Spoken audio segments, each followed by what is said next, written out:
All right, what's up everybody? Welcome back to the channel. Today we're going to be taking a look at the Teben Polar Night, which is a budget BFS reel that its selling point is that it only weighs 128 grams, which is a little bit lighter than the 135 gram Dark Wolf Ultra variants. But as we know, weight isn't everything, especially when it came to the Sembo. That came in at 117 grams and that had a few issues, and I haven't used it pretty much since I got it. Anyway, let's take a quick look at the box. This one also comes in spinning, and RICARDO Review just posted a full review video on water today, so go check that out and support his channel. Anyway, this reel cost me 38 Australian dollars, which is around about 25 US dollars, and I'll leave an affiliate link in the description and in the pinned comments. As always, using the affiliate link helps with me doing unboxings and reviews like this one. Anyway, let's take a quick look at the box. Not the most premium box. It's called the Polar Night by Teben. Got some specs here, 7:1:1 gear ratio, and it's got the line capacities there. It says 5+1 bearings there, although I did notice on the back here, it says 6+1. Anyway, let's take a look at the reel. Boom, now here is the reel. Looks pretty sharp, to be honest. It's a matte black, entirely matte black, no silver, no sort of no shiny black or anything like that. I've taken a good look at the reel. There's a couple of things that are not absolutely perfect. All in all, I think this is a pretty good reel. Okay, let's first start by taking a look at the knob play, and there definitely is a bit of play in the knob there, as you can see there. I think 2 shims will get that over the line, that there too, and then we'll look at the in and out play here. I mean, there's definitely some play, but it's very, very minor. Quite good, happy with that. Handle resistance. Now I think the handle resistance on this is pretty good. It feels very light, in fact.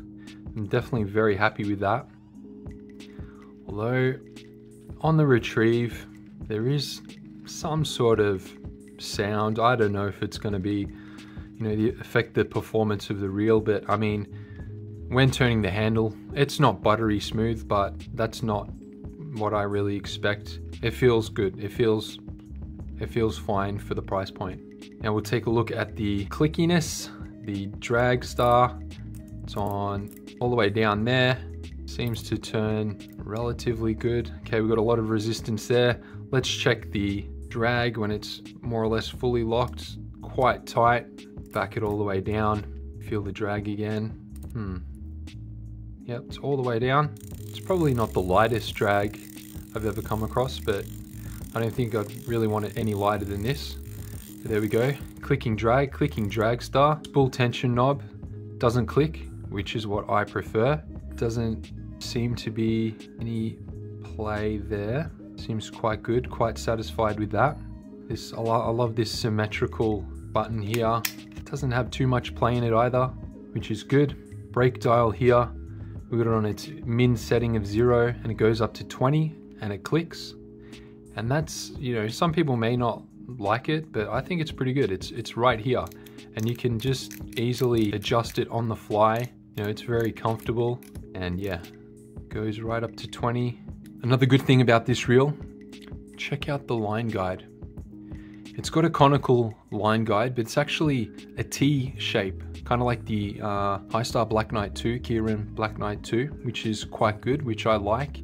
I mean, it might aid in performance by 1% or so that's always good to see. Have a look at the free spool.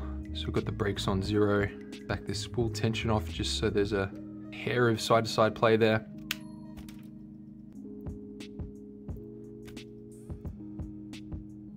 Yep, free spool seems fine. And we'll jack up the brakes. We'll check the free spool just to see what it's like with full brakes. Stops very quickly, which is good. Shows that the brakes are strong. All right, one other small issue, may not be an issue really, but I thought it was interesting. This little button here to disengage the side. Now, there isn't a sort of like a open and close kind of switch. It's sort of just, so it's engaged there, and then you just push it in a little and it kind of disengages, and then to re-engage it, you just sort of push it back into place. So it's disengaged there, click it back into place. So it's disengaged. Take the side off here, and that just goes down like pretty much every other reel. Magtrax brake there. One good thing about this Magtrax brakes over the Expert reel is that if you remember, the second half of the brake settings on the Expert reel barely moved in and out the Magtrax system. So when I saw that, I thought, yeah, that's definitely something we need to look at in the future on other reels, because once the brakes were set to halfway, yeah, it was mostly more or less fully braked, which kind of limited its braking ability in terms of its range. So I'll just demonstrate here. So it's on max, so we see the amount of travel. It's all nice and uniform, so that's good. Okay, now the reel doesn't have the little gap here like the Sembo, the Accura and Silver Feather, so that's interesting. Could have been a little bit of weight saving there. And the spool, the short shaft spool, heavily ported, fair bit of grease on there, but that's fine. We can always remove that if we need to. It weighs 6.5 grams, has a total width of 24.5, an inner width of 19.5, an inner diameter of 24 mil, and an outer diameter of 32 millimeters. Now I thought it would be interesting to compare this reel to some other reels just to get a gauge on its size and that type of thing. So I've got the Expert here. This doesn't have its stock knobs obviously, but just as a reference, it's definitely not the same reel as the Expert, but in terms of its size, it's quite similar. It's probably marginally shorter, but it's not much. It's very similar. We can have a look at the Thorns Lane Sembo, the, what is it, Zukibu Sembo, which is a smaller reel, ever so slightly, and also for reference, the Solo King Accura, very similar. Okay, so my final thoughts on this reel is that there isn't any kind of glaringly obvious issues with it. I mean, pretty much every budget reel has play on the knobs, so that's totally a non-issue. I definitely recommend for everybody that's getting into, you know, BFS to grab a bag of shims. They're super cheap on AliExpress, so it's always good to have them on hand. Yeah, I really don't see anything wrong with this reel. I'm really looking forward to using it.